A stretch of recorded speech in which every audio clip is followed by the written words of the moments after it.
Bonjour, je m'appelle Zélie, j'ai 10 ans et je suis en CM2 à l'école des Grands Élans.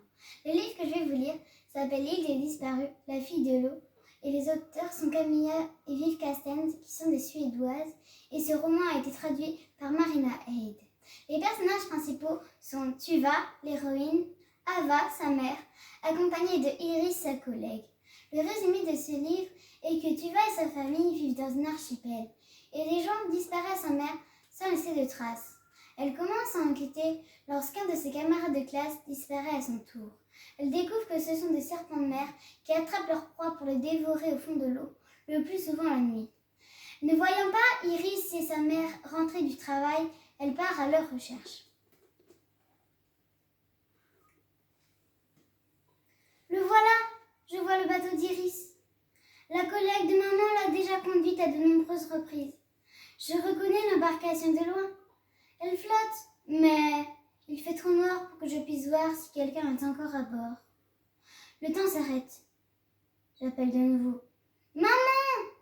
Puis je me force à décélérer au maximum, malgré mon instinct qui me crie le contraire. J'avance au ralenti jusqu'à l'autre bateau. Oh, maman! Iris! Vous êtes là? Rien. Mais soudain, j'entends une voix inquiète. Cette fois, elles ne sont plus qu'à quelques mètres de moi. On est rentré dans un banc de sable. Asa s'est cogné la tête. Je distingue leurs silhouettes. Maman est assise au fond du bateau, une main sur son front. Tu vas? Elle parle si bas que j'ai du mal à l'entendre. Mais c'est bien elle. Je sens mes jambes flancher de soulagement. Qu'est-ce que tu fais ici? Continue-t-elle en se tournant vers moi. Elle a l'air sonnée. Je leur crie. Ne restez pas ici, c'est dangereux. Retournez à terre, tout de suite. Mais de nouveau, les serpents frappent. Cette fois, ce n'est pas un avertissement. Ils se manifestent. Le choc est si violent que je vois ployer un bord du bateau. La tôle extérieure est cabossée. Le bateau tangue très fort. Viens par ici, jouer un peu.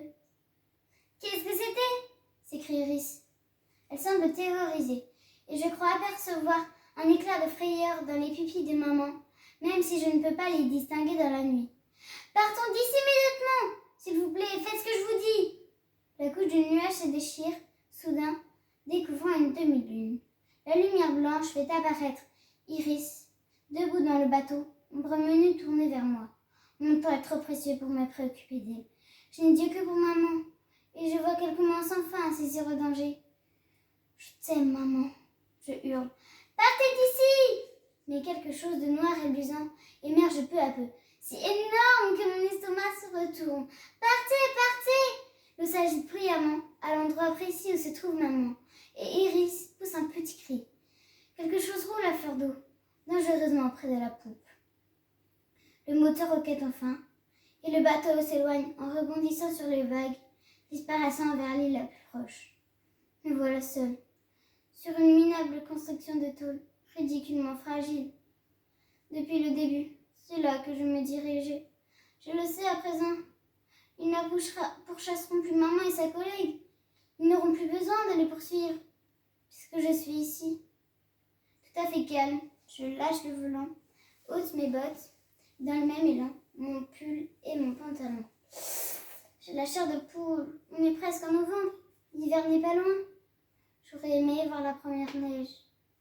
Je pose un pied sur le bastingage et je saute.